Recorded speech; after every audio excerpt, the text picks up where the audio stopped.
রাদিয়াল্লাহু তাআলা আনহু অর্ধ পৃথিবীর খলিফা, অর্ধ পৃথিবীর খলিফা আল্লাহ রাব্বুল আলামিন হযরতে ওমরকে দান করেছেন।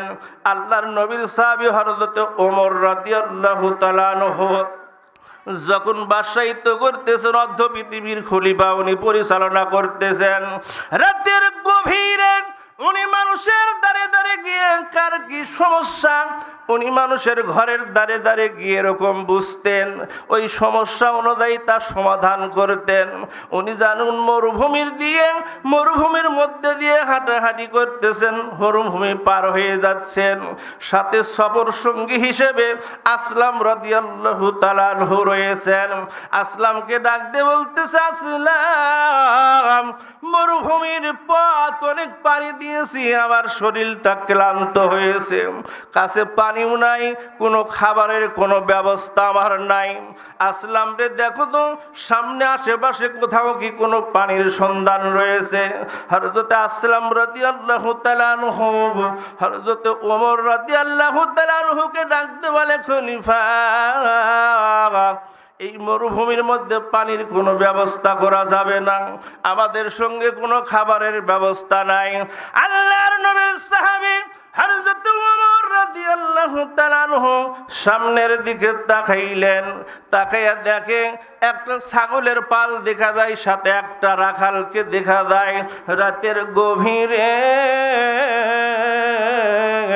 হযরত ওমর রাদিয়াল্লাহু তাআলা আনহু ওই ছাগলের পালের দিকে হাঁটতে লাগলেন।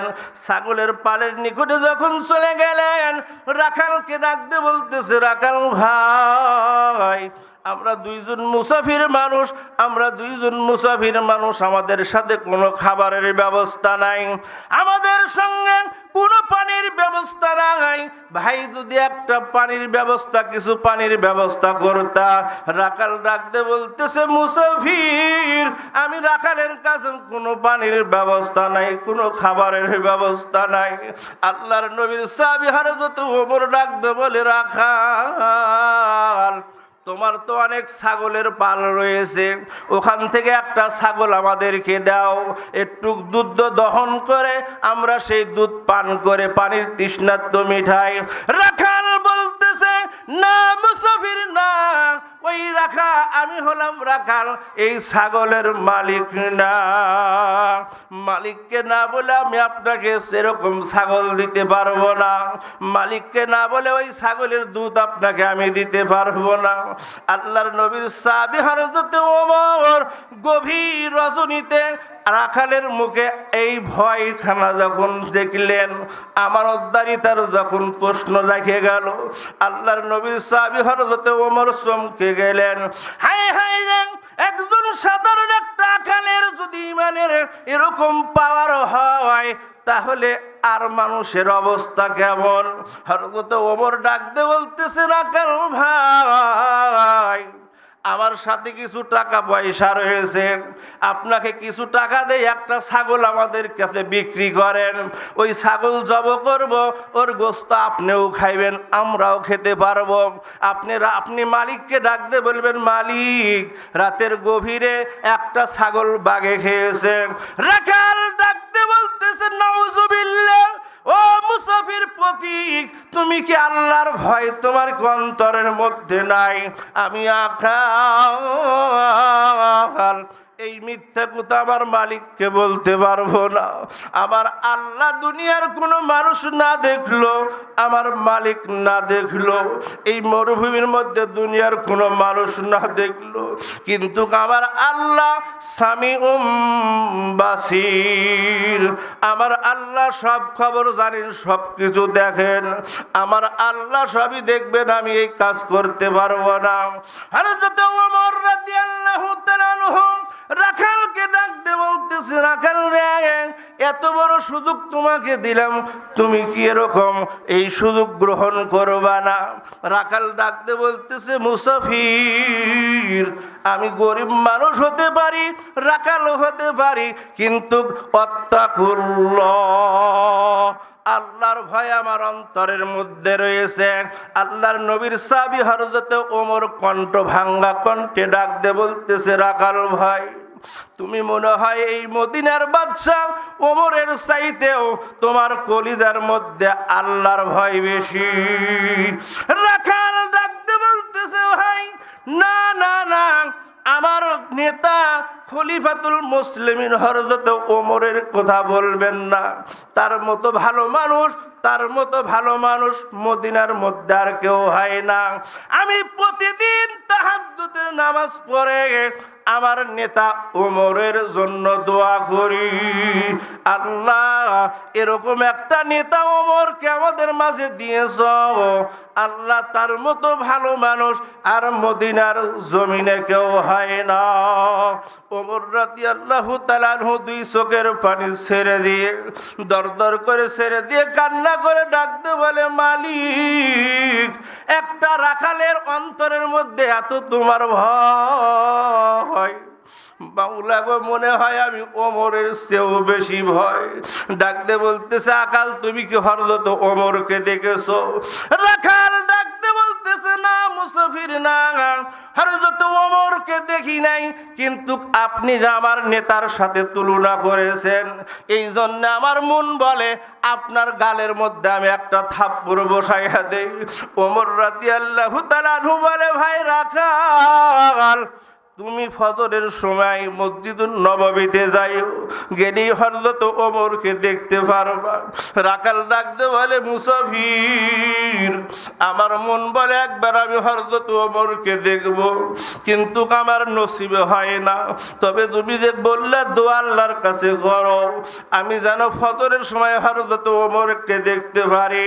আল্লাহর নবীর সাহাবী হযরত ওমর রাদিয়াল্লাহু তাআলা আনহু চলে আসলেন, বাড়ির দিকে রওনা হয়ে গেলেন। রবকে ডাকতে বলতেছে, রব, আমি ওমরের মতো মানুষ একটা রাখালের ইমানি শক্তির কাছে আমি হেরে গেলাম। একজন রাখালের অন্তরের মধ্যে তোমার যে ভয়, এই ভয়ে আমিরার অন্তরের মধ্যে মনে হয় নয়। বাবুজান রে, ওমর রাদিয়াল্লাহু তাআলা আনহু ফজরের নামাজে চলে গেলেন। ফজরের সালাত আদায় করা শুরু করে দিলেন। রাখাল আস্তে আস্তে এসে সকলের পিছে এসে দাঁড়াইয়া গেলেন। আল্লাহর নবীর সাহাবী হযরত ওমর রাদিয়াল্লাহু তাআলা আনহু ফজরের সালাতের সালাম খানা শেষ করে বাবুজান রে আমার যখন নিচের পূর্ব দিকে হইলেন, পিছনের দিকে মুখখানা করে দেখে ওই রাতের রাখাল মসজিদুন নববীর শেষ কাতারে। আল্লাহর নবীর সাহাবী হযরত ওমর ডাকতে বলতেছেন, ওসমান ভাই, আলী ভাই, ওই রাখালকে আমি আমার মেম্বারের কাছে চাই। ওই রাখালকে টেনে আনা হলো। রাখাল তাকাইয়া দেখে, মালিক, যাকে রাত্রে আমি থাপ্পড় মেরাতে চাইলাম সেই লোকটি হযরত ওমর। রাখাল থরথরি কাঁপতে যায়, এরকম কাঁপতেছে।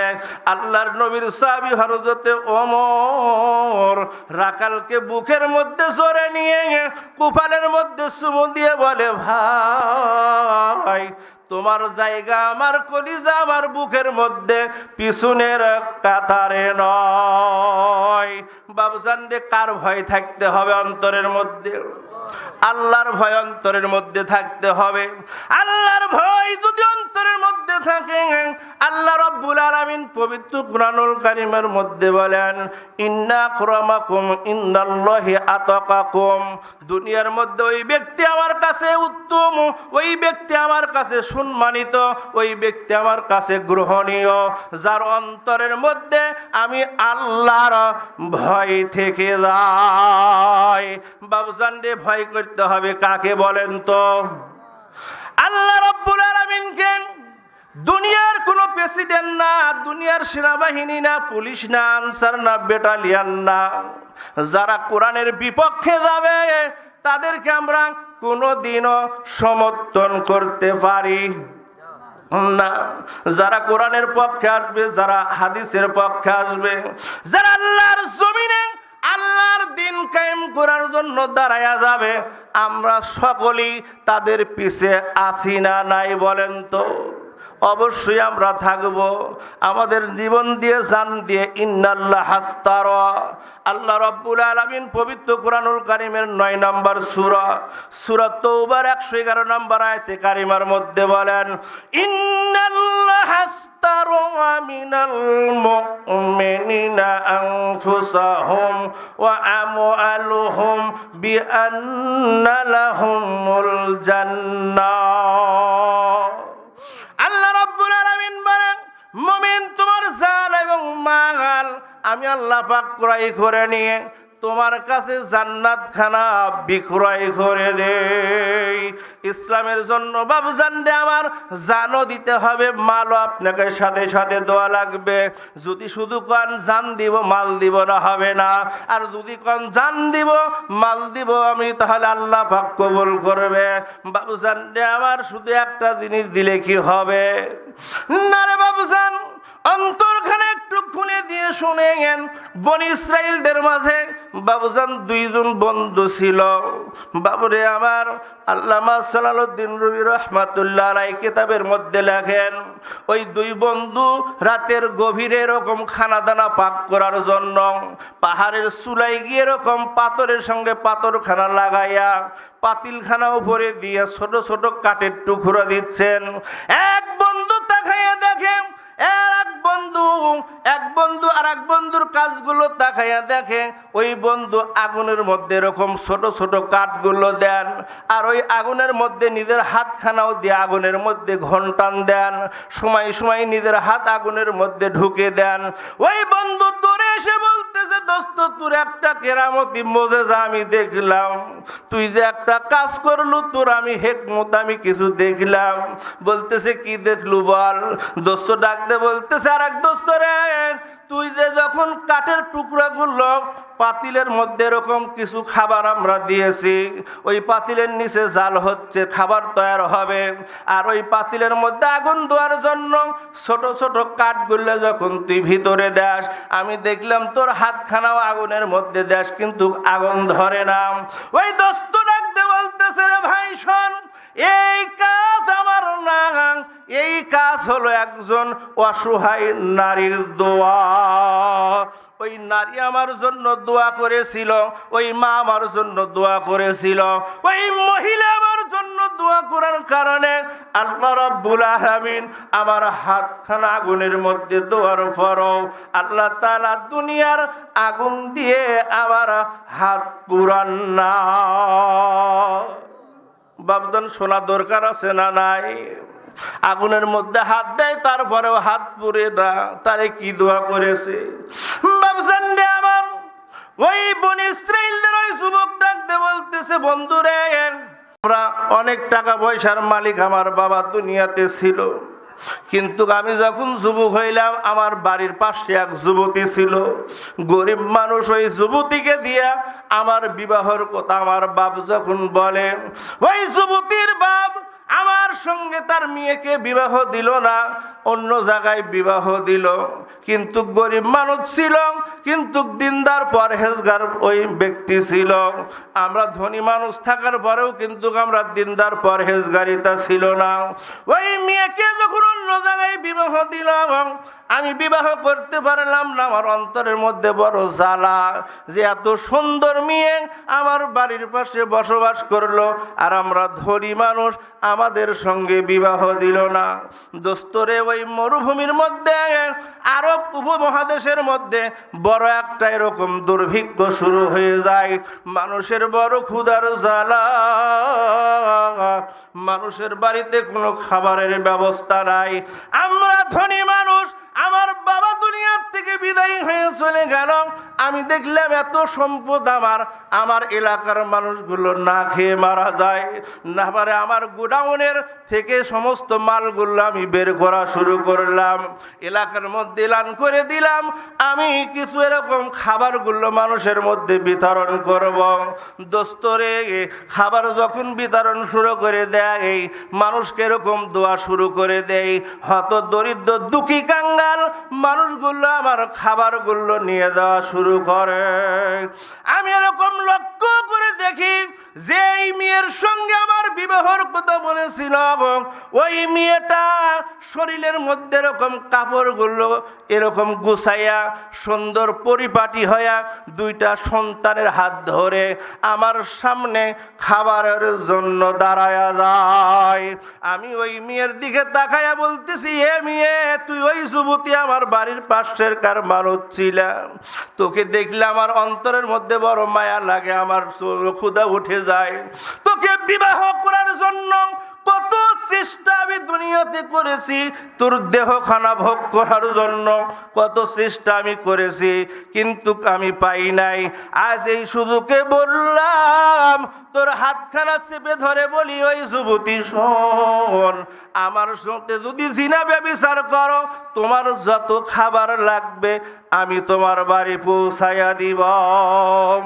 ওই মহিলা চিৎকার দিয়ে ডাকতে বলতেছ, আল্লাহ, আমার মালিক, আমার সৃষ্টিকর্তা, আমার মালিক, যুবতী অবস্থায় আমার স্বামী দুনিয়ার থেকে বিদায় হয়ে গেছে, দুইটা সন্তানকে নিয়ে আমি আজ একটানা 9 দিন হলেও অনাহার। আমি যুবতী মানুষ, আমার দুইটা সন্তান রয়েছে। আল্লাহ, তোমার ইবাদত করি, তোমারই ইবাদত করি, তোমার হুকুম অনুযায়ী চলি।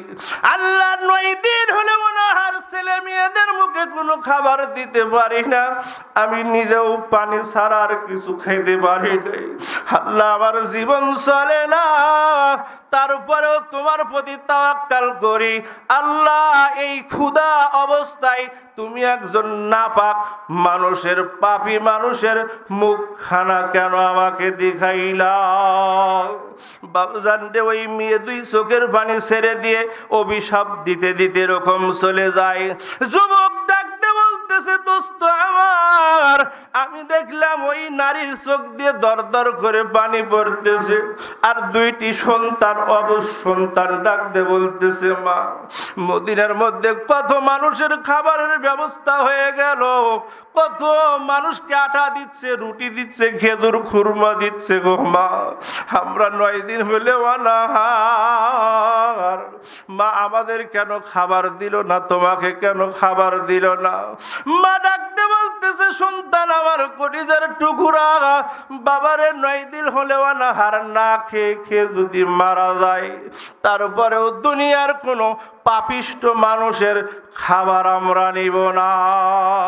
ওই যুবক ডাকতে বলতেছে, দোস্তরে আমার, আমি যখন এই তার ওই মেয়ের জবান থেকে এই কথা আমার কানের মধ্যে ভেসে আসলো, শোনার পরে আমার মাথার ঠিক থাকলো না, আমি খাবার দেওয়া বন্ধ করে দিলাম। আমি 2 বস্তা আটা ঘাড়ের পুরে, কাঁধের পুরে নিয়ে ওই মহিলার বাড়ির দিকে রওনা দিলাম। আমি ওই মহিলার আগে যা পৌঁছে গেলাম, ওই মহিলার ঝুপড়ি ঘরের সামনে এরকম খড়কুটা দিয়ে ঘরখানার সামনে আমি 2 বস্তার আটা রেখে আসলাম। রেখে আমি ওই ঘরের পাশে লুকাইয়া থাকলাম। দেখি মহিলা কি করে, ওই মেয়ে ডাইরেক্ট বাড়িতে গিয়ে দেখে 2 বস্তা আটা আমার ঘরের সামনে।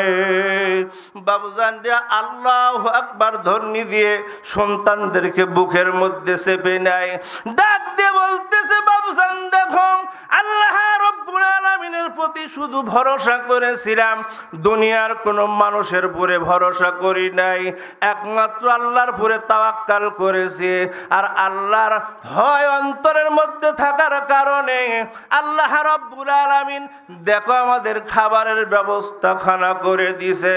ওই সন্তানদেরকে ডাকতে বলে, ও ইতিম সন্তান, আমার 2 হাতখানা আল্লাহর আরশের দিকে তুলে দোয়া করো, যে রব, যে বান্দার মাধ্যমে, যে ব্যক্তির মাধ্যমে এই আটার বস্তা আমার ঘরের সামনে এনে দিল, তার জন্য দোয়া করি, মালিক,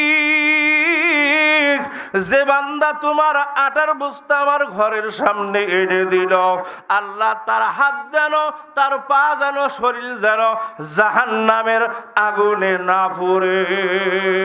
বাবুজান আর আমার দোয়া করা শুরু করে দিল, আল্লাহ শুধু জাহান্নামের আগুন না, দুনিয়ার কোন আগুন যেন ওই বান্দার শরীরের মধ্যে স্পর্শ না করে।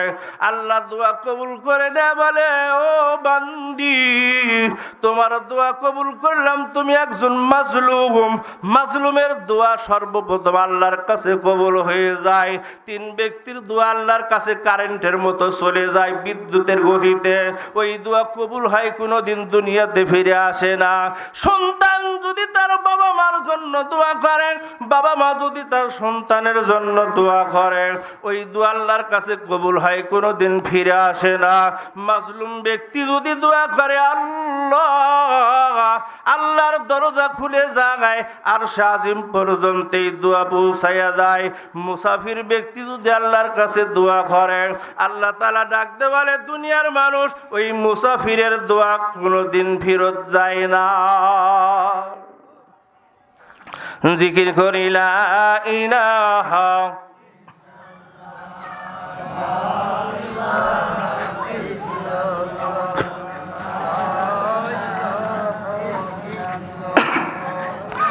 লা ইলাহা ইল্লাল্লাহ, লা ইলাহা।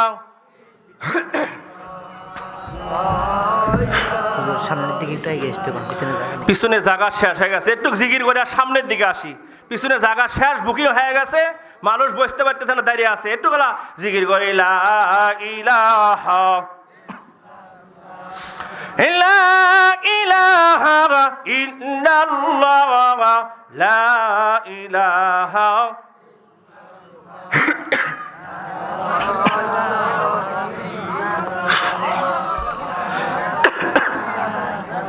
ইল্লাল্লাহ, লা ইলাহা।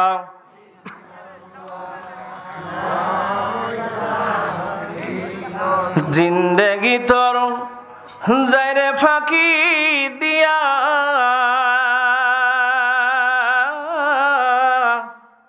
আহারে সোনার আদম।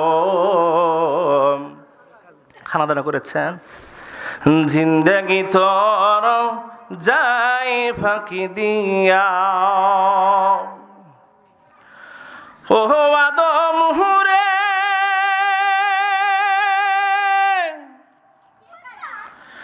কামিনী রই কোলে তুই, কাল ঘুমেতে রইলি রে তুই, সারা নিশিং কাটাইলি তুই ঘুমায়া ঘুমায়া। পাগ ধরে গেছে দাড়ি, দন্ত আছে গুড়া সারি, সমান জারি গিয়াছে করিয়া রে সোনার আদম। জিন্দেগি তোর যাই ফাঁকি দিয়া। বলেন ঠিক যাবে? আমাদের বয়স ছিল 7 বছর 10 বছর, তখন কার সময় আর এখনকার সময় কি হয়? আমাদের সিকেশি ইউনিয়নের চেয়ারম্যান জনাব মোহাম্মদ জাকির হোসেন জুয়েল ভাই 2000 টাকা কন মারহাবা। আমাদের সিকেশি ইউনিয়নের কাজী মাওলানা মোহাম্মদ আব্দুল হামিদ সাহেব 1000 টাকা কন মারহাবা। আল্লাহ তাআলা আপনার বান্দা যা দান করুন আল্লাহ আপনি কবুল করে নেন। আল্লাহ দানের উসুলা করে মাফ করে দেন। আল্লাহ দুনিয়াতেও সম্মান, আখিরাতের জিন্দেগিও সম্মানের বানায়া দেন। বাবজান রে আমার, ওই দোস্ত ডাকতে বলতেছেন, এক দোস্তকে বলে, দোস্ত রে, ওই মেয়ে যখন দোয়া করলেন আল্লাহর কাছে, আল্লাহ যে আমার জন্য আটার ব্যবস্থা করে দিয়ে গেল, আল্লাহ ওই যুবককে কবুল করে নেন, তার থেকে এরকম আগুন, জাহান্নামের আগুন হেফাজত করেন। আল্লাহ শুধু তাই নয়, আল্লাহ তার জন্য দুনিয়ার আগুন খানাও হেফাজত করেন। ওই দোস্ত নাকতে বলতেছে, তারা নাক দোস্তকে দোস্ত রে, এই দোয়া করার পরে আল্লাহ তাআলা এই দোয়া কবুল করেছে। সেদিন থেকে আমি খাঁটি একজন আল্লাহওয়ালা মানুষ, আর কোনোদিন পাপ কাজে যাই নাই। আমি তওবা করেছি, আল্লাহ পাক কবুল করেছে। আমি দুনিয়ার আগুনের মধ্যে হাত দেই, ওই আগুন আমার শরীরে স্পর্শ করে না।